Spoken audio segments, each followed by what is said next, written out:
সারাদিন কত বৃষ্টি ছিল, কি অন্ধকার ছিল জগৎটা।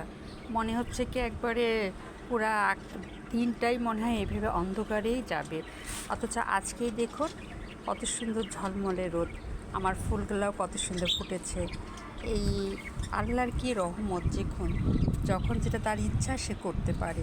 কালকে ছিল অঝড় বৃষ্টি, আর আজকে দেখুন কত সুন্দর ফুলও ফুটেছে, মেঘটাও দেখুন কত সুন্দর। এই যে তার মানে আজকের দিনটা হলো ঝলমলে রোদ।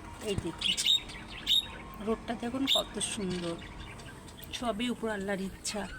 গাছগুলোও দেখুন প্রচুর একটা ফুল ফুটেছে, গোলাপ।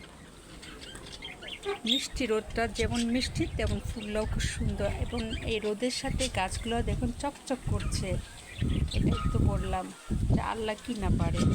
কালকে বৃষ্টি ভিজে ভিজে গেলাম ছেলের সেন্টারে, আর আজকে সকালে দেখুন কত সুন্দর সোনালি রোদ।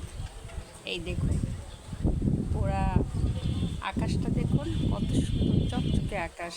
এই দেখুন খুব সুন্দর লাগতেছে, তবে রোদের তাপটা অনেক কম। বৃষ্টির পরে রোদ উঠছে তো, যার ফলে ভালোই লাগছে। এটাই তো বলি যে আল্লাহ ইচ্ছা করলে সব পারে, যখন তার ইচ্ছা যেটা সেটাই করতে পারে। কালকে সারাদিন বৃষ্টি দিয়েছে, আর আজকে কি সুন্দর ঝলমলে রোদ দিয়েছে।